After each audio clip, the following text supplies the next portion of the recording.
사랑의 관계라는 그런 생각을 하고 있는데 그 3세의 스님께서 풍경을 달아줬으니까 약속을 지키겠다. 가자. 풍경을 달아드리면 전남 화순에 있는 운주사 와벌림 구경을 시켜주시기로 저랑 약속을 하셨어요. 저는 40대 초중반에 이 와벌림을 찾아뵙기를 열망했습니다. 왜? 와불이 일어나면 새로운 세상이 도래한다는 속설이 있잖아요. 가보신 분 계실 거예요. 그런데 직장 생활도 바쁘고 교통도 불편하고 쉽게 찾아뵐 수가 없었어요. 근데 막상 찾아뵈었더니 저는 그냥 한 분이 누워 계시는 줄 알았더니 이렇게 두 분이 계시는 거예요. 그래서 일명 부부불이라고 합니다. 젊은 사람들은 연인불이라고 합니다. 자, 1000년 동안이나 고려시대 때의 부처님입니다. 1000년 동안이나 이 두 분의 부부 관계는 어떠했을까요? 미움과 증오의 관계였다면 이렇게 온전히 남아 계시겠어요? 산산조각이 나서 1000년 세월을 지나오는 동안 흔적도 없겠죠. 그래서 이 두 분의 관계는 사랑의 관계라는 거죠. 그래서 제가 이 와보님한테서 느낀 것은 사랑의 진정성, 어떤 사랑의 깊이. 사랑이 깊어져야 인생이 깊어지는구나. 인생의 깊이는 사랑의 깊이구나. 사랑의 어떤 영원성이라는 것을 깨닫고 다시 산사로 돌아와서 이런 시를 한번 써봤습니다. 나는 오늘 무엇을 했는가? 산사의 청어 끝에 풍경을 달고 와버림을 찾아뵙고 사랑의 진정성과 그 깊이와 영원성을 깨달았지. 나는 무엇을 하는 사람인가? 나는 시를 쓰는 사람이지. 오늘 밤에 잠도 오지 않는데 시를 써라 해서 그날 밤에 쓴 시가 바로 이 시입니다. 이 시는 2008년 우리 시대의 노래꾼 가수 안치환 씨가 작곡을 하고 목소리를 남기게 했습니다. 한번 안치환 씨의 목소리로 풍경 달다 시노래 들으시면서 내 인생의 관계의 문제에 대해서, 관계가 힘이 들 때 나는 무엇을 선택하며 살아왔는가 한번 깊은 성찰 있으시기를 바랍니다. 부탁합니다.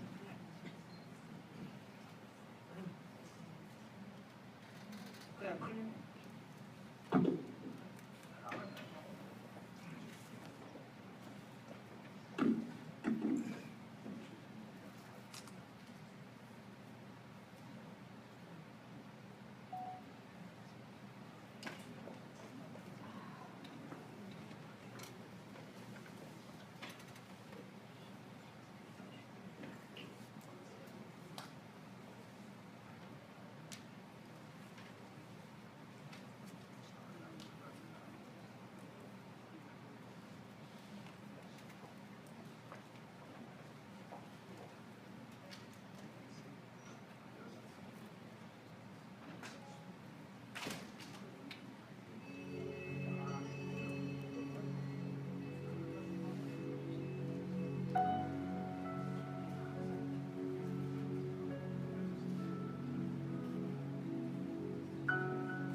좀 쉬어가는 마음으로 시노래 한번 들었습니다. 이렇게 준비된 시노래가 이렇게 한 두 개 정도 더 있는데 시간도 부족하고 그래서 제가 건너뛰면서 하도록 하겠습니다. 자, 아까 내가 사랑하는 사람 낭독해 주셨죠? 그래서 저는 안 하겠습니다. 자, 그냥 꺼주시고, 네. 이제 노래 안, 예. 아닙니다. 뒤로 돌리지 마시고.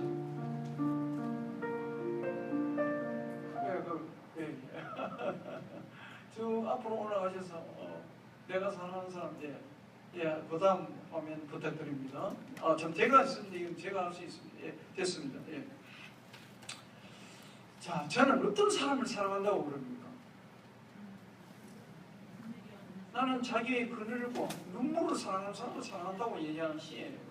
어렵게 생각하실 하나도 없습니다.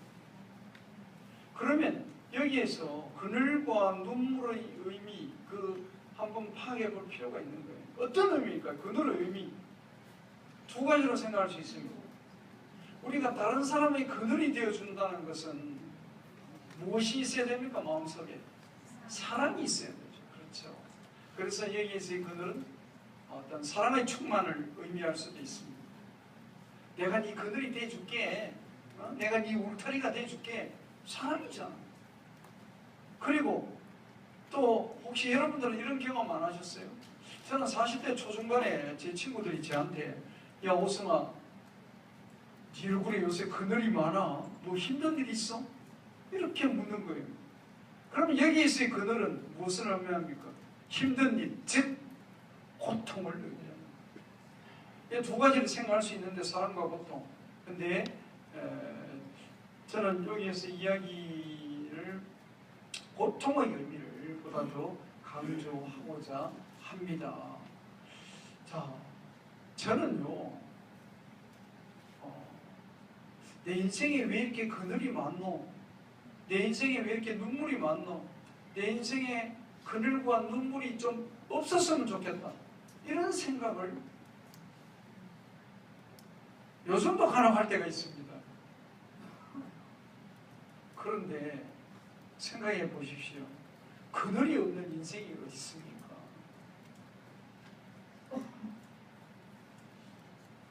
즉 고통이 없는 인생이 어디 있습니까? 고통이 없기를 바라십니까? 고통은요, 생명이에요. 우리가 지금 살아있기 때문에 고통이 있는 겁니다. 고통이 없는 사람이 있습니다. 어떤 사람이 고통이 없을까요? 예, 정확하게 말씀하시네. 죽은 사람. 우리가 고인을 마지막 볼 수 있는 마지막 순간이 언제입니까? 입관할 때잖아요. 관 속에, 관뚜껑을 닫기 전에 관 속에 누워있는 고인의 모습 많이 보셨을 거예요.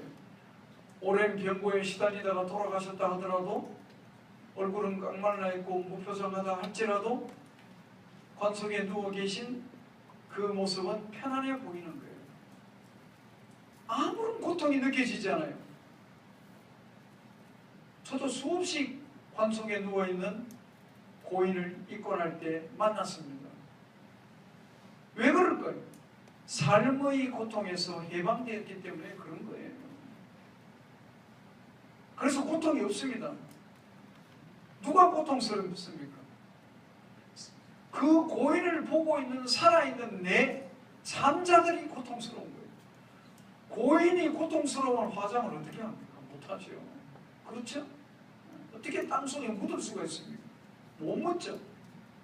화장할 때나 땅속에 묻을 때나 살아있는 가족들이 고통스러운 거예요.